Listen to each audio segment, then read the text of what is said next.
Bonjour et bienvenue sur ce 9e bulletin d'information syndicale. Pour ce mois de février 2025, on va aborder les thèmes suivants. Le retour sur l'accord handicap de Smile, les négociations annuelles obligatoires 2025, donc les propositions de la CGT Smile et les propositions de la direction, et un point juridique sur les alternatives au prud'homme. C'est parti. Quoi ? Non ? Vous plaît pas ma moustache ?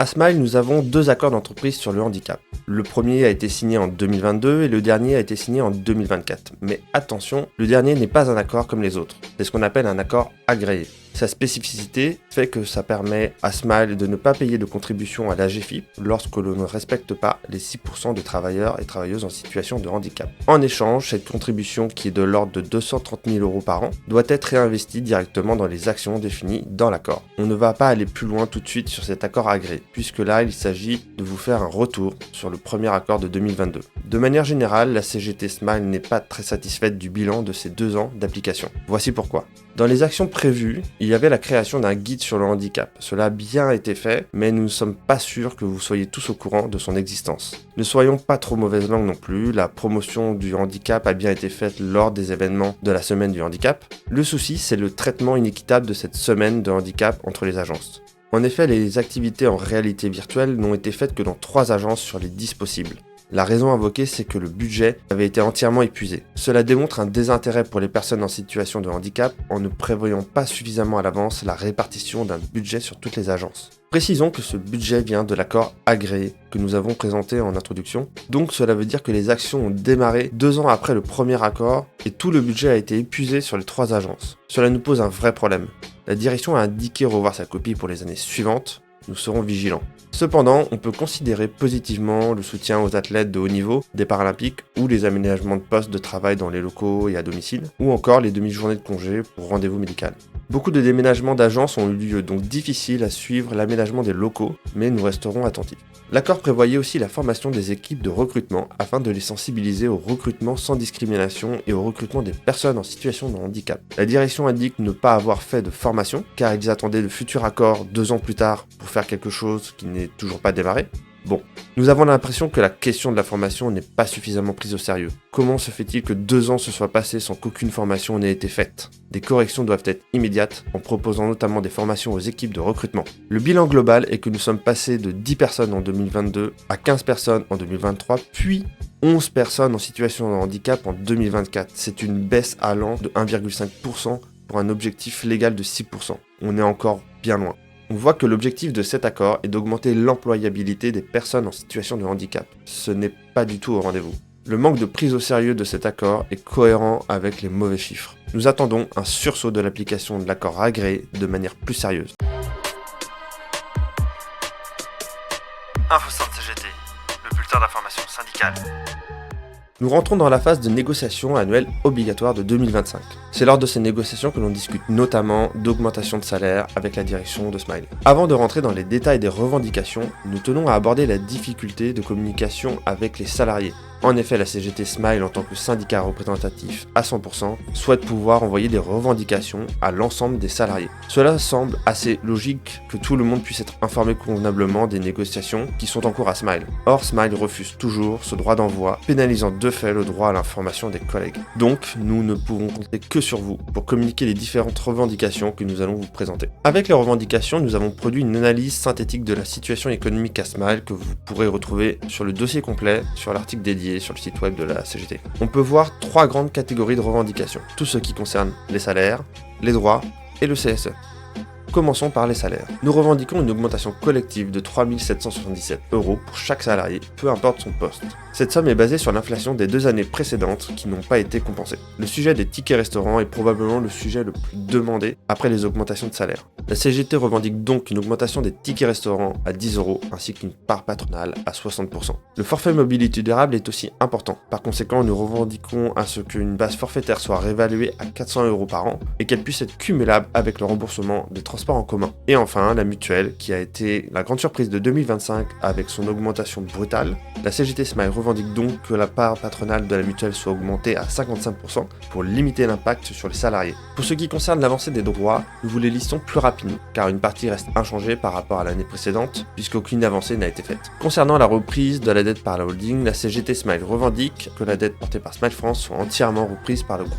Sur la mise en place d'une prime d'intéressement, nous revendiquons à ce qu'elle soit créée, qu'elle soit indexée sur la valeur de l'EBITDA de Smile France. La CGT revendique à ce que Smile R&D soit rattaché sous Smile France afin que nous puissions profiter de la valeur ajoutée que nous créons. Le rachat de RTT est moins 10 ans que la convention collective, donc nous revendiquons un alignement sur celle-ci. Concernant les arrêts maladie, il faut absolument étendre la couverture en cas d'arrêt maladie à tous les salariés ayant moins d'1 an d'ancienneté. Et enfin, la CGT Smile revendique à ce que le report de congés payés soit automatique dès lors qu'on est en arrêt maladie pendant ces congés, indépendamment du début de l'arrêt. Et pour terminer, voici 2 nouvelles revendications autour de l'instance du comité social et économique. Les activités en agence reposent sur le volontariat des relais CSE. Il est nécessaire que du temps dédié de délégation soit mis à disposition des relais CSE pour organiser les activités dans les différentes agences. La CGT Smile revendique à ce que 48 heures de délégation soient mis à disposition par site et par mois à se répartir entre les relais CSE. Et pour finir, le budget CSE reste insuffisant et a encore baissé cette année. La CGT Smile revendique donc une augmentation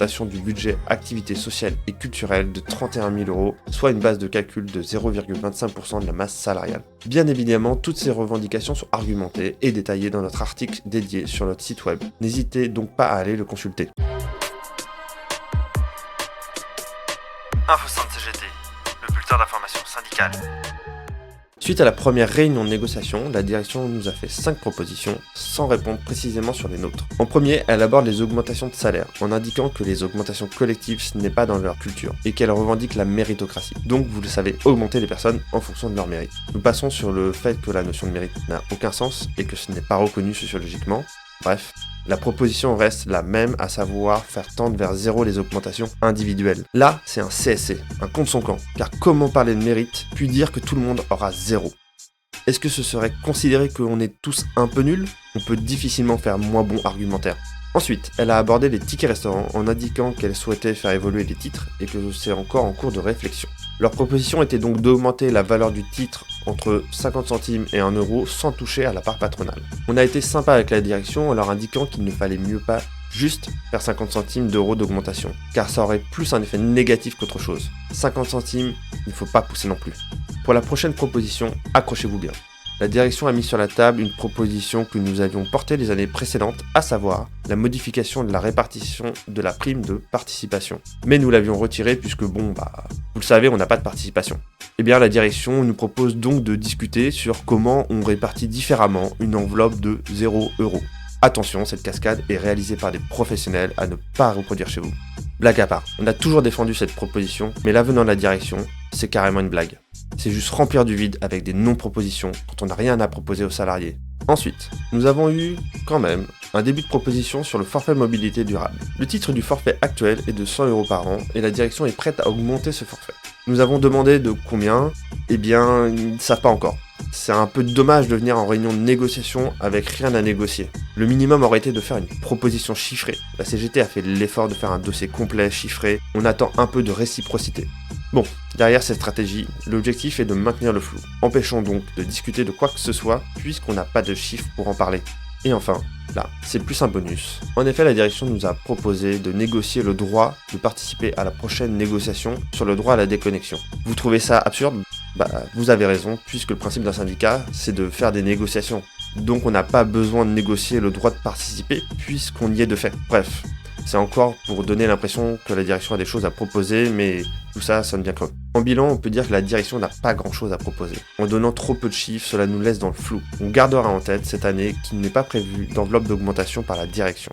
Donc, si nous voulons pouvoir obtenir quelque chose, un rapport de force doit se construire. Pour cela, nous vous proposons de nous retrouver vendredi 28 février à 12h30 en visio, afin d'échanger sur tout ce contenu et sur la forme dont pourrait prendre une mobilisation. Il est à noter que l'action collective est primordiale pour obtenir des avancées. En effet, selon le ministère du Travail, en 2021, 79% des entreprises ayant connu des grèves dans l'année ont connu des négociations fructueuses pour les salariés, contre seulement 16,6% pour les sociétés qui n'ont pas traversé de conflit social. Donc la grève, c'est un outil efficace, ne l'oubliez pas. À vendredi. InfoSynd CGT, le bulletin d'information syndicale. Pour ce point juridique de ce mois-ci, nous faisons un petit tour d'horizon de ce que la loi vous propose pour gérer les conflits avec votre employeur avant la saisine du prud'homme. En premier lieu, dès qu'un conflit apparaît, il ne faut pas rester seul. Contactez les représentants du personnel, soit via le CSE ou la CGT Smile. C'est très important. Cela permet aux représentants du personnel d'identifier un problème systémique éventuel. De plus, il est parfois possible de résoudre le conflit par un simple rappel à la loi. Ensemble, nous construirons une réponse graduelle et stratégique pour résoudre ce conflit. Si le problème persiste et que la résolution interne à Smile ne suffit pas, dans ce cas, il est possible de faire appel à des procédures extérieures. Par exemple, la médiation conventionnelle, la procédure participative, la transaction, ou bien une action au prud'homme, que ce soit en référé ou au fond. La médiation fait obligatoirement appel à un médiateur externe qui fixe lui-même son coût et qui répartit à parts égales entre les parties. Cela permet de résoudre un conflit avant de passer devant un juge. La procédure participative fait appel obligatoirement à un avocat. Une convention est rédigée entre les parties, assistée par leur avocat. Elle fixe l'objet du litige, les informations nécessaires à la résolution et la durée pendant laquelle les parties s'engagent à chercher une solution au litige. À l'issue de la médiation ou de la procédure participative, les deux parties ont trouvé un accord. Celui-ci peut être homologué par les prud'hommes, ce qui lui donne une force exécutoire. Ainsi, si une des parties ne respecte pas l'accord, il sera possible de la forcer à le faire en saisissant le conseil des prud'hommes.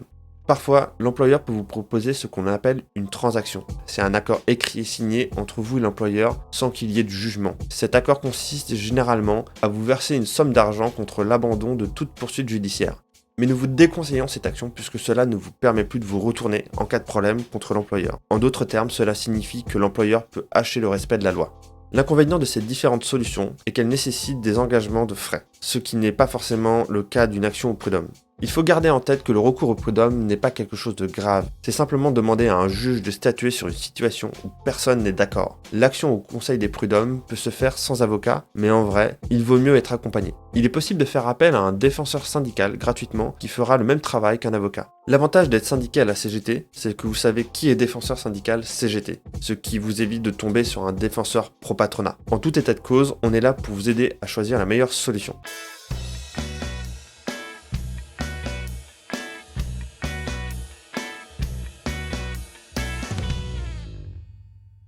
Vous venez d'écouter le 9e numéro d'InfoSynd au format audio.